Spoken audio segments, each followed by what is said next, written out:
বঙ্গোপসাগরে ধরা পড়া ৩৪ কেজির ভোল ৯ লাখ টাকায় বিক্রি।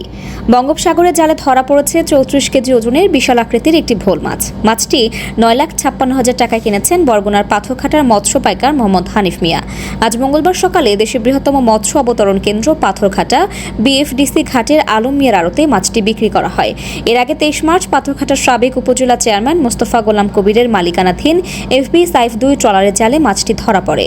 এফবি সাইফ ২ ট্রলারের মাঝি জামাল মিয়া বলেন, গত বৃহস্পতিবার ট্রলারে বাজার করে ১৫ মাঝি মাল্লা নিয়ে মাছ শিকারের জন্য পাথরঘাটা মৎস্যঘাট থেকে সাগরে যাই।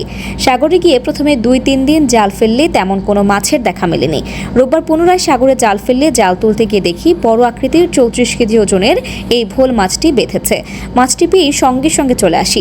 আড়তদার আলম মিয়া বলেন, ট্রলারটি ৫ দিন সাগরে অবস্থান করার পর আজ পাথরঘাটা মৎস্য অবতরণ কেন্দ্র বিএফডিসি ঘাটে আসে। এখানে আসার পর শিকার করা মাছ বিক্রির জন্য আমার আড়তের চটে উঠালে তার সঙ্গে ৩৪.৫ কেজি ওজনের একটি ভোল মাছ ওঠানো হয়। ভোল মাছটি আড়তের চটে উঠিয়ে বিক্রির জন্য ডাক দিই। পরে এখানের এক মৎস্য পাইকার মোহাম্মদ হানিফ ৩৪ কেজি ওজনের মাছটি ১২,১০,০০০ টাকা মন দরে ৯,৫৬,০০০ টাকায় কিনে নেয়। এ খবর পাথরঘাটা ছড়িয়ে পড়লে মাছটি এক নজর দেখতে স্থানীয়রা ভিড় করে। মৎস্য পাইকার মোহাম্মদ হানিফ মিয়া বলেন, আমি ১২,১০,০০০ টাকা মন দরে মাছটি ৯.৫ লাখ টাকায় কিনেছি। এই মাছ চিটাগাঙ্গের চালান দিয়ে অনেক দাম পাওয়া যাবে। বরগুনা জেলা মৎস্যজীবী ট্রলার মালিক সমিতির সভাপতি গোলাম মোস্তফা চৌধুরী বলেন, এই ভোল মাছ সচরাচর পাওয়া যায় না। ভোল মাছ বিদেশে রপ্তানি হয়ে থাকে। বিশেষ করে বিদেশে এই মাছের বালিশের ব্যাপক চাহিদা রয়েছে, যার কারণে এই মাছের দাম ও চাহিদা খুব বেশি। আর বিদেশে এই মাছের উপকরণ সার্জিক্যাল অপারেশনের সুতা, প্রসাধনী ও ওষুধ তৈরিতে ব্যবহার করা হয়ে থাকে। এই মাছের চাহিদা ইন্দোনেশিয়া, থাইল্যান্ড, হংকং, সিঙ্গাপুর ও মালয়েশিয়া সহ অনেক রাষ্ট্রেই রয়েছে। পাথরঘাটা উপজেলা মৎস্য কর্মকর্তা হাসিবুল ইসলাম বলেন, ভোল মাছ বিদেশে ওষুধ তৈরিতে ব্যবহার করা হয়, তাই মাছটির চাহিদা ও দাম সবসময় বেশি থাকে। জেলেরা যদি সরকারি নিষেধাজ্ঞা মেনে মাছ শিকার এবং অবৈধ জাল দিয়ে পোনা মাছ নিধন বন্ধ রাখে, তবে সামনের দিনে এমন বড় মাছের সংখ্যা সাগরে বাড়তে থাকবে। বিক্রি হয়েছে পয়লা ১২,২০,০০০ টাকা দর পুরুষ। বিদেশে কি করে বিদেশি নেয়? এই মাছগুলো কি আগে হ্যাঁ আগে মূলত মাছটা কি মাছ খায় তার নাকি অন্য কিছু? না না, পেড়া বাইরে যায়, বালিশ বাইরে যায়, বালিশ। এটা কি সচরাচর কিনে কারা মূলত এই জায়গায়?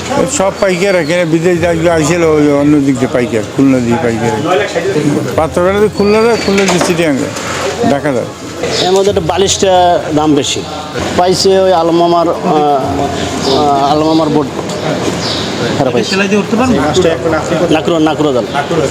আপনি বেতন কোথায়? না, আমরা বেশি কক্সবাজার। কক্সবাজার সরাসরি কক্সবাজার পাঠাই দেবেন না? মাছটা কি দামাদামি করে রেখেছেন না একসাথে? না, দামাদামি করে করেছি অকশনে।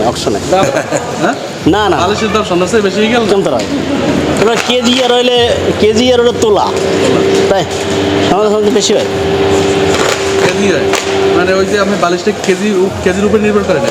হ্যাঁ, বালিশটা এখন আমাদের এই মার্কেটে আজকে যেমন এটা পুরুষের দাম হয়েছিল ১২ লাখ টাকা মন, এটাই সর্বোচ্চ দাম হয়েছিল। ছেলে খুলনার এক লোকে আমার যা কিনে ১২,১০,০০০ টাকা মন। পরে মাছটা বললে ওই সময় বললি না, পুরুষ হইলে ১২,১০,০০০ টাকা মন, আর মহিলা হইলে আবার নতুন ডাক হইবে। তো মাছটা কাটতে দেখি মহিলা, আমি কিনছিলাম ১২,১০,০০০ টাকা দর। মাছের দাম কারণ কি? মাছের দাম এটা হলে মূলত বাহিরে যায়, এই পোটকাটার দাম। এই পোটটা দিয়ে কী করে তারা আমরা জানি না, কোথায় মূলত এগুলো বাহিরে যায়। বাহিরে বিক্রি কি মাছটার দাম মূলত নাকি? না, পোটকাটার দাম। শুধু মাছের দাম তো ৮০০-১,০০০ টাকা কেজি। ১২ লাখ টাকা কি মন? ১২ লাখ টাকা, ৩১,৫০০ টাকা কেজি। স্বর্ণের চেয়ে দাম স্বর্ণের দাম বেশি।